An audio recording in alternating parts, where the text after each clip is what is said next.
रामनवमी आपण सगळ्यांना हा सण माहीत आहे. पण हा दिवस फक्त एका देवतेच्या जन्मापुरता मर्यादित आहे का? की यामागे काहीतरी खूप मोठं, खूप खोल दडलंय? एक आदर्श जीवन, एक जीवन पद्धती. चला, आज जरा खोलात जाऊन बघूया की ह्या उत्सवामागची खरी प्रेरणा, खरी शिकवण काय आहे. तर सगळ्यात आधी आपल्या सर्वांना श्री रामनवमीच्या खूप खूप शुभेच्छा. हा दिवस खरंच खूप मंगलमय आहे आणि माहितीये, हा केवळ एक सण साजरा करण्याचा दिवस नाहीये, तर प्रभू श्रीरामांनी जी मूल्य आपल्याला दिली आहेत ना, ती पुन्हा एकदा आपल्या आयुष्यात आणण्याची, आठवण्याची ही एक मोठी संधी आहे. बरं, तर आज आपण काय काय बघणार आहोत?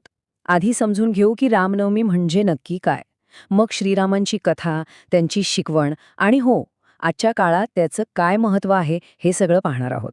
मूल्यांचा उत्सव आणि शेवटी एक महत्त्वाचा संकल्प, असा हा आपला आजचा संपूर्ण प्रवास असणार आहे. चला तर मग सुरू करूया आपल्या पहिल्या मुद्द्यापासून. रामनवमी म्हणजे नेमकं काय? हा प्रश्न आपल्या सगळ्यांच्या मनात येतो नाही का? अगदी सोप्या शब्दात सांगायचं झालं तर हा दिवस आहे धर्म, सत्य आणि आदर्शांचं प्रतीक, म्हणजेच प्रभू श्रीरामांचा जन्मदिवस. तर हिंदू कॅलेंडरनुसार चैत्र महिन्याची जी 9वी तिथी असते म्हणजे चैत्र शुद्ध नवमी, त्या दिवशी अयोध्येत राजा दशरथ यांच्या घरी प्रभू श्रीरामांचा जन्म झाला आणि म्हणूनच आपण हा दिवस साजरा करतो. पण गंमत बघा, हा दिवस फक्त एक तारीख, एक तिथी नाहीये, तर तो एका नवीन युगाच्या सुरुवातीचं प्रतीक मानला जातो. अच्छा, मग जन्म तर झाला, पण श्रीरामांचं आयुष्य कसं होतं? आता आपण त्यांच्या जीवनगाथेकडे वळूया. आणि एक गोष्ट लक्षात घ्यायला हवी, ही काही फक्त एक जुनी पौराणिक कथा नाहीये, ही एका अशा आदर्श व्यक्तीच्या जीवनाची कहाणी आहे जी आजही आपल्याला तितकीच लागू पडते. त्यांच्या आयुष्याचा प्रवास बघा ना. अयोध्येत जन्म झाला, तिथून एक आदर्श पुत्र म्हणून वडिलांना दिलेलं वचन पाळण्यासाठी ते वनवासात गेले. पुढे एक नीतिमान राजा म्हणून त्यांनी प्रजेची सेवा केली आणि आपलं कर्तव्य पूर्ण करण्यासाठी आपलं सगळं काही समर्पित केलं. म्हणजे आयुष्याच्या प्रत्येक टप्प्यावर आपल्याला काहीतरी नवीन शिकायला मिळतं. बरं, मग ही शिकवण आहे तरी काय? म्हणजे अशी कोणती तत्त्व आहेत जी श्रीरामांनी फक्त सांगितली नाहीत, तर स्वतःच्या वागण्यातून, आचरणातून जगासमोर ठेवली? चला, तेच आता बघूया. श्रीरामांचं संपूर्ण आयुष्य ना, ते 3 मुख्य स्तंभांवर उभं आहे: धर्म, सत्य आणि कर्तव्य. म्हणजे काय, तर धर्मासाठी, न्यायासाठी लढायचं, सत्यासाठी ठाम उभं राहायचं, काहीही झालं तरी.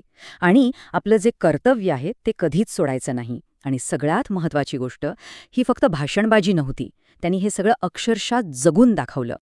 पण हे सगळं करणं सोपं होतं का? अजिबात नाही. विचार करा, वनवासाचं ते कठीण आव्हान किंवा रावणासोबतचं ते भयंकर युद्ध. प्रत्येक परिस्थितीत त्यांनी 3 गोष्टी कधीच सोडल्या नाहीत: संयम, धैर्य आणि मर्यादा. म्हणूनच म्हणतात की श्रीरामांची महानता फक्त जिंकण्यात नाही, तर तो विजय मिळवण्यासाठी त्यांनी जो मार्ग निवडला त्यात आहे.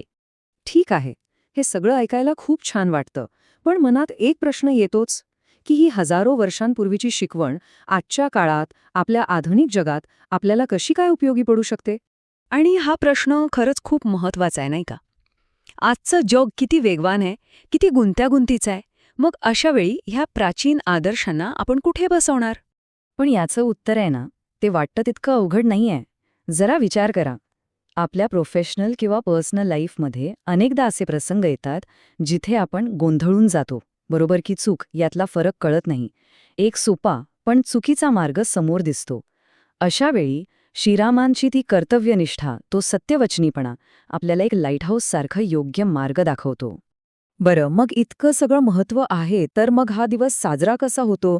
कारण रामनवमी हा फक्त एक सण नाहीये, त्याच्यामागे खूप मोठी, खूप खोल भावना दडलेली आहे. हा उत्सव म्हणजे काय, तर श्रद्धा, भक्ती आणि संस्कार या सगळ्याचा एक सुंदर मिलाप आहे. हा सण आपल्याला आपल्या मुळांशी, आपल्या संस्कृतीशी पुन्हा एकदा घट्टपणे जोडून ठेवतो. तुम्ही अनुभवलं असेल, या दिवशी मंदिरांमधून भजन कीर्तनाचे सूर घुमतात, अनेक ठिकाणी रामायणाचं पठण केलं जातं आणि प्रत्येक घरात एक वेगळाच आनंद, एक वेगळाच उत्साह संचारलेला असतो. सगळं वातावरण कसं एकदम पॉझिटिव्ह एनर्जीने भरून जातं. तर या सगळ्या चर्चेतून आपण आता शेवटच्या आणि सगळ्यात महत्त्वाच्या टप्प्यावर आलो आहोत. तो म्हणजे रामनवमी आपल्याला नेमका कोणता संकल्प करायला शिकवते, काय प्रेरणा देते. तर मग चला, ह्या रामनवमीच्या निमित्ताने आपण सगळे मिळून एक संकल्प करूया. तो म्हणजे श्रीरामांच्या आदर्शांना आपल्या आयुष्यात उतरवण्याचा. सत्य, प्रेम आणि कर्तव्य या मूल्यांनी आपलं जीवन भरून टाकण्याचा प्रयत्न करूया. कारण मला वाटतं हाच या दिवसाचा खराखुरा उत्सव आहे. आणि जाता जाता एक प्रश्न, श्रीरामांच्या या संपूर्ण जीवनगाथेतून असं कोणतं एक तत्व आहे जे आपल्याला आजच्या जीवनात सर्वात जास्त उपयोगी पडू शकतं? यावर नक्की विचार व्हायला हवा.